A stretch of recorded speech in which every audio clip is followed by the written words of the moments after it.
Hello students, accounts की basic class 3 में आपका स्वागत है। अब तक हमने कैपिटल पढ़ा, लायबिलिटी पढ़ा। अब हम पढ़ेंगे एसेट्स कि एसेट्स होता क्या है, इसका डिफिनीशन क्या है। तो आते हैं इस बोर्ड पे और इसको समझते हैं। Assets the property own by an entity और इंटरप्राइजेस। इंटिटी मैंने बिजनेस ऑर्गेनाइजेशन को हम इंटिटी और इंटरप्राइजेस बोलते हैं। ठीक है। Enable the firm to get economic benefit in the future. मतलब पहले इसका क्या मतलब हुआ, enable the firm to get economic benefit in the future. मतलब एसेट्स को हम हिंदी में संपत्ति बोलते हैं। एसेट्स को हम हिंदी में क्या बोलेंगे, संपत्ति। मतलब प्रॉपर्टी मतलब भी संपत्ति होता है। तो जिसका ओनर कौन है, एंटिटी है, मतलब इंटरप्राइजेस, मतलब बिजनेस ऑर्गेनाइजेशन। बिजनेस जो है वो उस प्रॉपर्टी का क्या है, ओनर है, मालिक है। और जो क्या करता है फर्म को, मतलब बिजनेस ऑर्गेनाइजेशन को क्या करता है, एनेबल करता है, योग्य बनाता है to get economic benefit in the future. मतलब फ्यूचर में जिसके थ्रू हम पैसा कमा सके, जो हमें बेनिफिट दे सके, उसको क्या बोलेंगे, एसेट्स बोलेंगे। लेकिन जो मैंने स्टडी किया है अब तक, उस हिसाब से मैंने एक देसी लैंग्वेज में इसका 3 डिफिनीशन निकाला है। क्या, जो बिजनेस को सुविधा दे, जहां से कैश रिसीव होगा, ठीक है, और जो बिजनेस को लाभ पहुंचाए, मतलब बेनिफिट। मतलब मेरे हिसाब से मैंने जो डिफिनेशन पढ़ा, समझा प्रैक्टिकल लाइफ में अपने, उस हिसाब से एसेट्स का मतलब ये हुआ कि जो बिजनेस को सुविधा दे, जहां से कैश रिसीव हो, और जो बिजनेस को लाभ पहुंचाए। भाई ये कौन सा डिफिनीशन है, मैं समझाता हूँ। बिजनेस को सुविधा दें, जैसे कि हम जैसे मेरे पास लैंड है, बिल्डिंग है, कंप्यूटर है, ऑफिस में एसी है, ये क्या करता है, बिजनेस को सुविधा देता है ना, हमें सहूलियत देता है, कन्वीनियंस देता है कि भाई हम बिजनेस इजीली हैंडल कर सकें। फर्नीचर हम परचेज करते हैं, मान लो मेरे पास शॉप है, तो शॉप है तो दुकानदार सब आया है मेरे पास सामान खरीदने के लिए, जिससे मतलब मेरे कस्टमर आया है मेरे साथ, मेरे दुकान पे कुछ सामान खरीदने के लिए।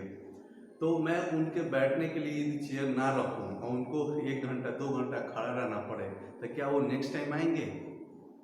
उनको गर्मी में खड़ा करा दोगे तो क्या वो नेक्स्ट टाइम में आएंगे? धूप में खड़ा करा दिया कि आप वेट कीजिए। तो इसलिए हम क्या देंगे, उनको सुविधा देंगे ताकि वो उनको अच्छा लगे, मतलब वो थके नहीं। मान लो 2 घंटा खड़े रहे तो थक जाएगा बंदा, तो दोबारा तुम्हारी दुकान पे, मेरे दुकान पे आएगा नहीं आएगा। तो इसीलिए सुविधा देने के लिए हम फर्नीचर रखेंगे। खुद के लिए बैठने के लिए तो फर्नीचर चाहिए, और एसी लगाते हैं ताकि ऑफिस में एसी लगता है ताकि दिमाग ठंडा रहे और कोई भी काम इजीली करे। मतलब गर्मी में काम नहीं इफेक्टिव नहीं होगा, लेकिन यदि एयर कंडीशन में यदि हम हैं तो उसमें काम इफेक्टिव होगा। तो इसलिए ये क्या करता है, बिजनेस को सुविधा देता है, एसी सुविधा देता है, लैंड बिल्डिंग सुविधा देता है, फर्नीचर सुविधा देता है। यदि हम गाड़ी खरीदे हैं माल ढोने या लेके जाने के लिए, तो वो भी बिजनेस को सुविधा देता है। यदि हम अपने पास गाड़ी रखे हैं तो जब मर्जी हम अपना गुड्स मंगा सकते हैं और किसी कस्टमर को जाके पहुंचा सकते हैं। यदि हम किसी और के भरोसे रहेंगे तो टाइमली नहीं होगा। यदि अपने पास गाड़ी है तो हम टाइमली डिलीवर कर सकते हैं गुड्स, और अपने लिए मतलब खरीद भी सकते हैं टाइमली। तो गाड़ी है वो बिजनेस को सुविधा देती है। जहाँ से कैश आए, मतलब वो पर्टिकुलर अकाउंट जहाँ से कैश आए, जो पर्सन से जहाँ से हमारे पास कैश आएगा, वो हमारा क्या है, एसेट्स के डिफिनीशन है। इसको याद रखना है, मैं इस पे आगे डिस्कस करूँगा। जो बिजनेस को लाभ पहुँचाए। अभी तो हमने डिफिनीशन पढ़ा है, एसेट्स की कैटेगरी में कौन कौन क्या आता है, फिर इस पर हम डिस्कस करेंगे और उसको हम लिंक करेंगे इन 3 डिफिनीशन से जो मैंने निकाला है। अपने अनुभव से। आगे आते हैं, ये एसेट्स को दो कैटेगरी में बांटा गया है, एक नॉन करेंट एसेट्स, दूसरा है current assets. Non current assets का क्या मतलब है, जिस एसेट्स को मतलब जिसे लॉन्ग टर्म के लिए रखा जाता है। लॉन्ग टर्म का मतलब है more than 12 month. Held not for resale, मतलब जिसको रखा जाता है बेचने के लिए नहीं, उसे बिजनेस में हमें यूज करने के लिए रखा जाता है। मतलब नॉन करेंट एसेट्स का मतलब ये हुआ जिसको हम रखते हैं मोर देन 12 मंथ, मतलब लॉन्ग टर्म के लिए रखा जाता है, ठीक है। जिसको रीसेल करने के लिए हम नहीं रखते हैं, उसका मतलब हो गया नॉन करेंट एसेट्स। अब आते हैं करेंट एसेट्स में। तो करेंट एसेट्स का मतलब है विपरीत है नॉन करेंट्स का। उसका मतलब ये हुआ कि जिसे हम शॉर्ट पीरियड के लिए रखते हैं मतलब लेस देन 12 मंथ। तो लेस देन 12 मंथ का क्या मतलब हुआ, जिस एसेट्स को हम 12 मंथ के अंदर ही कैश में कन्वर्ट कर देते हैं उसको बोलेंगे करेंट एसेट्स। माने इसको हम 12 महीने के अंदर कैश में कन्वर्ट कर लेते हैं, इसको हम लॉन्ग टर्म के लिए नहीं रखते हैं, ठीक है। तो इसलिए इसको बोलेंगे करेंट एसेट। ये एक छोटा सा डिफिनीशन है, फिर हम एसेट्स पे अभी और डिस्कस करना बाकी है। ये एसेट्स की डिफिनीशन है, इसको आप लोग एक बार इसको नोट डाउन कर लो।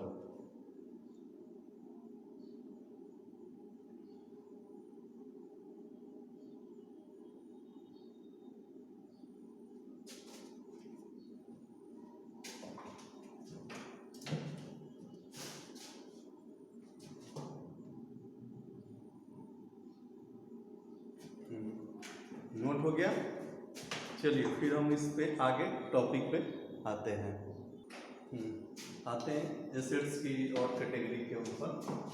पहला, एसेट्स को हम कई कैटेगरी, मतलब एसेट्स कई तरह के होते हैं। वो जो डिफिनीशन मैंने बताया, जो बिजनेस को सुविधा दे, जहाँ से कैश आए, जो बिजनेस को लाभ पहुँचाए, मतलब उस कैटेगरी में जो जो आएगा वो हमारा एसेट्स है। मतलब एसेट्स मतलब संपत्ति, प्रॉपर्टी, मतलब किसका, बिजनेस का। तो ये देखिए, ये फिक्स एसेट्स, पहला मैंने कैटेगरी क्या लिया, फिक्स एसेट्स। फिक्स एसेट्स का मतलब जो बिजनेस को सुविधा दे, जिसको हम रखते हैं, दोबारा बेचने के लिए नहीं रखा जाता है। Held not for resale, held for more than 12 month, तो वो हमारा क्या हो जाएगा, फिक्स एसेट्स। कैश, जो हमारे जेब में, हमारे पास जो कैश है वो, तो ये भी हमारा क्या है, एसेट्स है। और बैंक के अकाउंट में हमारे जो बैलेंस है वो हमारा बैंक, ये यहाँ पे आ जाएगा, ये भी एसेट्स है हमारा। डेटर को बोलते हैं ट्रेड रिसीवेबल, और डेटर को हिंदी में बोला जाता है देनदार। इसको क्या बोलेंगे, देनदार हिंदी में। तो जिसको उधार पर गुड्स बेचा जाए, जिसको उधार पर गुड्स बेचा जाए या बेचा जाता है, उसको हम बोलेंगे डेटर। ये स्टॉक, हमारे पास जो माल बचा हुआ है उसको बोला जाएगा स्टॉक। अदर करेंट एसेट्स, ठीक है। जो इस कैटेगरी में नहीं आएगा लास्ट में अदर करेंट एसेट्स में हम उसको डाल देंगे, ठीक है। चलिए इसके आगे, अब इसको एक बार नोट डाउन कर लो आप लोग।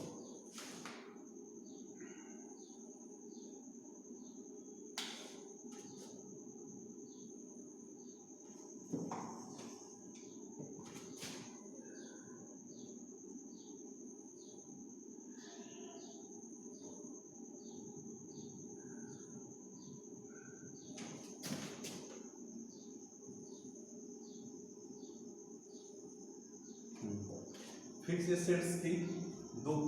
एसेट्स को हम दो कैटेगरी में बांटते हैं। एक बांटते हैं टेंजिबल और दूसरा इनटेंजिबल। टेंजिबल का मतलब हुआ जिसे देखा और छुआ जा सके, मतलब जिसको हम देख सके और छू सके, मतलब फिजिकली वो एग्जिस्ट करता हो, जो फिजिकली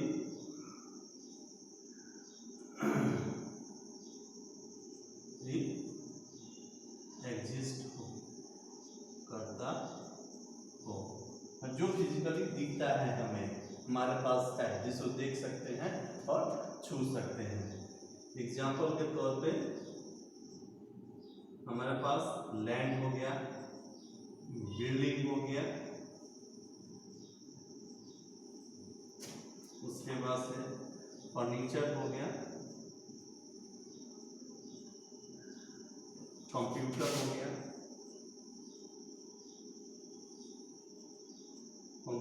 गया, मतलब और बहुत सारे हैं, मतलब एसी हो गया, एयर कंडीशन, फ्रिज हो गया, यदि ऑफिस में यूज करने वाला मोबाइल हो गया हमारे पास, तो वो क्या हुआ, उसके कौन से कैटेगरी में आएंगे, वो आएंगे टेंजिबल के कैटेगरी में। टेंजिबल का मतलब जिसे हम देख सके और छू सके। ओके, इनटेंजिबल इसके विपरीत है। इनटेंजिबल जिसको देखा और छुआ ना जा सके, ये एक डॉक्यूमेंट के फॉर्म में होता है।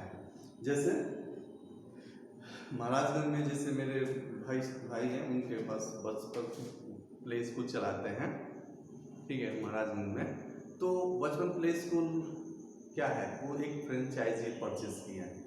तो फ्रेंचाइजी मतलब वो 1-2 साल के लिए नहीं, 5 साल 10 साल के लिए परचेज किया जाता है। तो फिक्स एसेट से कैटेगरी में तो आता है ना। फ्रेंचाइजी में हमने जो अमाउंट पे करते हैं, तो उससे क्या है, हम अपना एक प्ले स्कूल, बचपन प्ले स्कूल से बचपन प्ले स्कूल से हमने क्या परचेज किया है, एक संस्था है जिससे हमने फ्रेंचाइजी परचेज किया है। उस फ्रेंचाइजी की वजह से हम मान लो 5 साल के लिए फ्रेंचाइजी परचेज किया है, 5 साल का हमने पैसा उनको दे दिया। तो उसके वजह से क्या होगा, हमारा बिजनेस चलेगा ना, हमारे जो बिजनेस को सुविधा दे, तो बिजनेस को सुविधा दे रहा है कि नहीं, मतलब फ्रेंचाइजी नहीं रहेगा तो हम बचपन प्ले स्कूल नहीं चला पाते। तो इसीलिए जो बिजनेस को सुविधा दे और उसको हम उस फ्रेंचाइजी को हम दोबारा बेचने के लिए थोड़ी लेते हैं, नहीं लिया जाता है। और जिसको हम रखते हैं मोर देन 12 मंथ। तो फ्रेंचाइजी वो क्या है, वो दिखता थोड़ी है, वो लैंड बिल्डिंग की तरह थोड़ी एग्जिस्ट करता है फिजिकली, नहीं, वो डॉक्यूमेंट के फॉर्म में होता है, एक एग्रीमेंट बनता है, तो उसको बोलते हैं इनटेंजिबल। जैसे गुडविल हो गया, तो गुडविल का क्या मतलब हुआ, गुडविल ख्याति, मतलब जैसे 2 बिजनेसमैन हैं, एक बिजनेसमैन ये है और एक ये है। तो ये वाला बिजनेसमैन है, ये बहुत दिन से मार्केट में बिजनेस कर रहे हैं, तो इनकी अपनी एक पहचान बन गई है कि हाँ, ये फलाना बड़ा बढ़िया आदमी है, ठीक है। और दूसरा ये नया बिजनेसमैन है, ये अभी भी मार्केट में आए हैं। तो जो आया है वो तो कम प्रॉफिट कमाएगा ना, जो पहले से है वो ज़्यादा प्रॉफिट कमाएगा। क्यों कमाएगा, क्योंकि उसका गुडविल अच्छा है। तो गुडविल क्या है, ये दिखाई देने वाला नहीं है, ये कैलकुलेशन की चीज़ है कि हम कैलकुलेट करते हैं कि भाई जो पुराने बिजनेसमैन हैं, वो जैसे मान लो कोई ब्रांड है, तो ब्रांड में क्या होता है, यदि हम जैसे रिबॉक है, कई तरह के नाइक है, तो ये जैसे मैन्युफैक्चर कोई और करता है, ये लोग क्या करते हैं, ब्रांड नाम डाल देते हैं जूते के ऊपर या कपड़े के ऊपर। बाकी मैन्युफैक्चरिंग कपड़ा का हो या शूज का हो, कोई और करता है, ये लोग ब्रांड, तो ये लोग क्या करते हैं, ब्रांड परचेज कर लेते हैं, ठीक है। तो ब्रांड परचेज करके अपना ये मार्केट में शूज बेचते हैं। कंपनी को मतलब नहीं है ये लोग शोरूम पे बेचे या जैसे भी बेचे, ठीक है। उसी तरह से मतलब ट्रेडमार्क हो गया, कॉपीराइट हो गया, पेटेंट हो गया। पेटेंट का मतलब ये होता है कि जैसे हमने रिसर्च एंड डेवलपमेंट करके हमने कुछ नया टेक्नोलॉजी निकाला, तो उस टेक्नोलॉजी के थ्रू हम क्या करेंगे, मार्केट में प्रोडक्ट तैयार करके उसको सेल करेंगे। लेकिन उस टेक्नोलॉजी को कोई कॉपी ना कर ले, ठीक है। जैसे मोबाइल है, तो एप्पल का मोबाइल, तो एप्पल का मोबाइल का कॉपी सैमसंग ने किया था, जिसके वजह से सैमसंग को बहुत बड़ा हर्जाना चुकाना पड़ा एप्पल को। तो उसी तरह से टेक्नोलॉजी का कोई कॉपी ना कर ले, उसके लिए पेटेंट कर लिया जाता है। जैसे दवाई वाला भी कंपनी यही करता है कि वो उसने रिसर्च डेवलपमेंट करके मतलब केमिकल के थ्रू कई तरह मिला मिला के कोई एक मेडिसिन निकाल दिया, उस कॉम्बिनेशन, और उस कॉम्बिनेशन को कोई और कॉपी ना कर ले तो हर दवा कंपनी क्या करती है, अपने प्रोडक्ट का पेटेंट करा लेती है, अपने कॉम्बिनेशन का पेटेंट करा लेती है ताकि कोई और कॉपी ना करे। यदि मार्केट में किसी और को उस वैसा टेक्नोलॉजी वैसा कॉम्बिनेशन चाहिए तो वो लोग क्या करेंगे, उससे परचेज करेंगे, कॉपी जिसको बोला जाएगा कॉपीराइट, वो लोग परचेज करेंगे, अब परचेज करके वो भी मैन्युफैक्चरिंग करेंगे। तो patent, copyright, trademark, brand, goodwill, franchises, ये सब क्या है, ये इनटेंजिबल एसेट्स है जो डॉक्यूमेंट के फॉर्म में रहता है, ये दिखाई फिजिकली एग्जिस्ट नहीं करते हैं। Is it clear?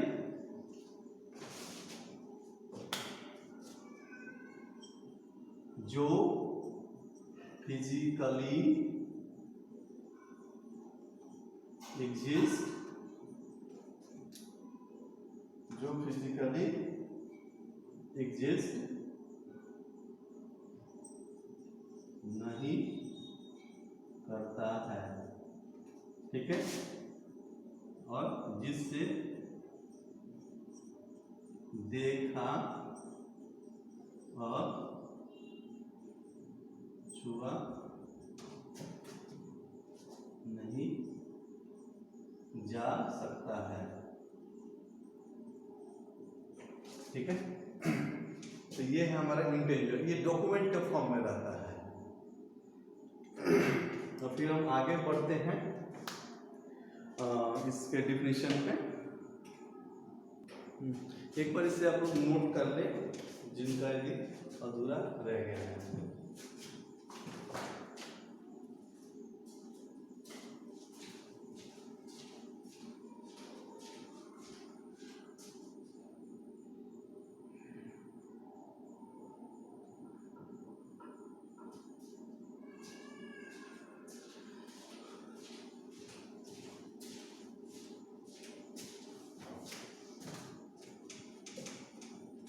उम्मीद करता हूँ कि आप लोग नोट कर लिए। हम एसेट्स की कैटेगरी में अब तक हमने पढ़ा, उसमें जो स्टॉक है उसकी हम अभी डिस्कस करेंगे। स्टॉक में होता क्या है, देखो स्टॉक हम दो तरह के बिजनेस की बात कर रहे हैं, एक ट्रेडिंग बिजनेस और एक मैन्युफैक्चरिंग बिजनेस। ये हो गया ट्रेडिंग बिजनेस और एक मैन्युफैक्चरिंग बिजनेस। तो ट्रेडिंग बिजनेस और मैन्युफैक्चरिंग बिजनेस में भाई अंतर क्या है? तो ट्रेडिंग बिजनेस में क्या होता है कि बना बनाया हुआ माल मार्केट से हम खरीदते हैं और फिर उसको बेच देते हैं, तो इसको बोलते हैं ट्रेडिंग बिजनेस, मतलब ट्रेड करना, व्यापार करना, ठीक है। मैन्युफैक्चरिंग में क्या होता है कि हमारे पास एक बड़ी सी फैक्ट्री होती है जिसमें हम रॉ मटेरियल कुछ परचेज करते हैं, जिसके थ्रू मतलब 1 2 4 5 वैरायटी गुड्स खरीदते हैं, जिसकी मैन्युफैक्चरिंग करते हैं 3 4 प्रोसेस में, और फिर वो एक फाइनल प्रोडक्ट हमारा तैयार होता है। तो ये हो गया मैन्युफैक्चरिंग बिजनेस में। तो आते हैं इस बोर्ड पे ट्रेडिंग बिजनेस। ट्रेडिंग बिजनेस में जो माल हमने खरीदा है रीसेल करने के लिए, तो रीसेल करने के लिए कि हमने माल खरीदा, क्यों माल खरीद रहे हैं? क्योंकि दोबारा उसको बेचने के लिए। तो ये हो गया हमारा ट्रेडिंग बिजनेस। उसमें जो माल बचा हुआ है तो इसमें एक ही कैटेगरी का आएगा, ठीक है, जो बचा हुआ माल मतलब गुड्स, ये हो गया स्टॉक हमारा, इसको बोलेंगे ट्रेडिंग बिजनेस का स्टॉक। ये हमारा स्टॉक हो गया बचा हुआ माल। अब आते हैं मैन्युफैक्चरिंग बिजनेस में। मैन्युफैक्चरिंग बिजनेस में होता क्या है कि फैक्ट्री होती है, तो प्रोसेस वाइज प्रोडक्ट तैयार होता है। पहला प्रोसेस में जाएगा, फिर दूसरा प्रोसेस में जाएगा, फिर तीसरा। हो सकता है किसी में एक प्रोसेस हो, किसी में 2 प्रोसेस हो, किसी में 4 प्रोसेस हो। तो मैं एक काम करता हूँ, 4 प्रोसेस को मान के चलता हूँ। तो एक मैन्युफैक्चरिंग एक फैक्ट्री है जहाँ पे प्रोसेस, ये हो गया प्रोसेस 1 मतलब P1, फिर P2 प्रोसेस 2, फिर प्रोसेस 3 और प्रोसेस 4।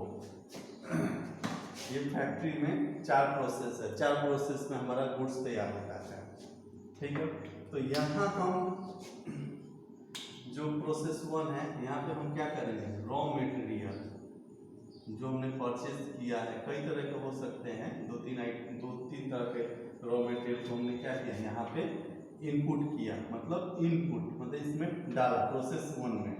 फिर ये क्या करेगा, प्रोसेस 1 से तैयार होकर प्रोसेस 2 में जाएगा, प्रोसेस 2 से फिर प्रोसेस 3 में, और फिर प्रोसेस 3 से प्रोसेस 4 में, और यहाँ पे हमारा आ जाएगा फाइनल प्रोडक्ट। इसको बोलते हैं प्रोडक्ट, इसको बोलते हैं फिनिश गुड्स।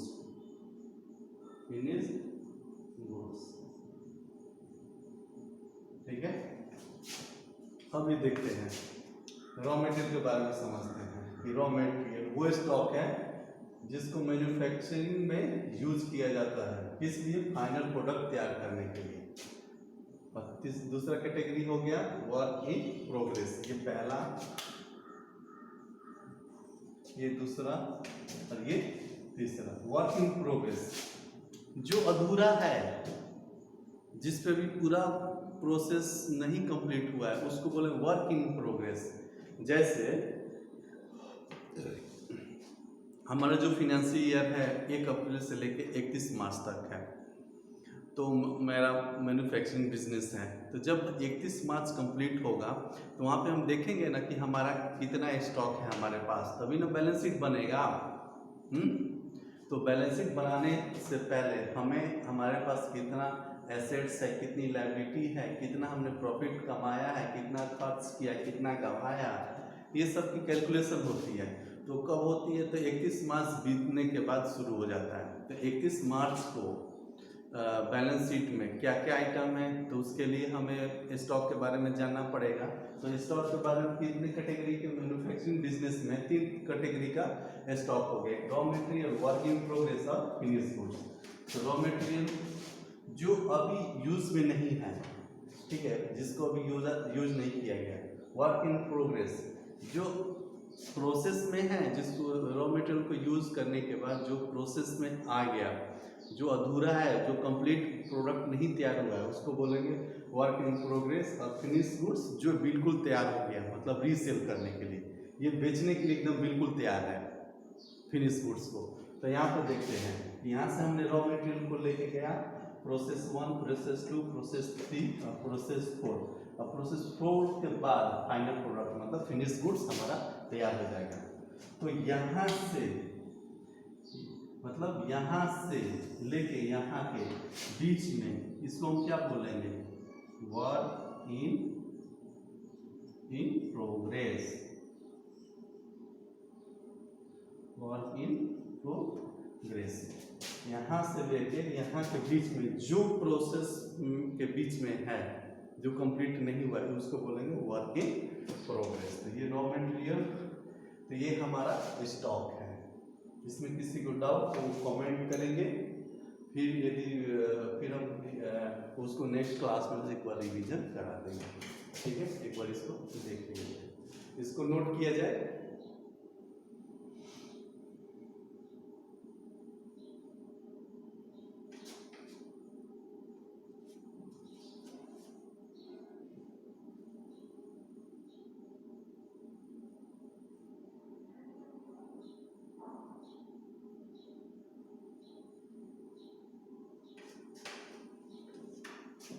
हाँ, अब तक मतलब हमने डिफिनीशन जो किया है, ये यहाँ तक कंप्लीट है डिफिनीशन। ऑल हमारे जितनी तरह का डिफिनीशन है अकाउंटिंग में। बाकी जब हम जर्नल एंट्री करेंगे ना, तो उसमें नए नए चीज़ें आएंगे, तो उस हिसाब से हम बीच बीच में कुछ कुछ डिफिनीशन कराते चले जाएंगे। यदि आप लोग के पास कोई है कि मैंने कोई डिफिनीशन नहीं करा, तो उसको कमेंट करेंगे, तो उस हिसाब से नेक्स्ट क्लास में हम उस पे डिफिनीशन पे डिस्कस कर लेंगे। ठीक है, फिर हम आते हैं थोड़ा नेक्स्ट टॉपिक के ऊपर।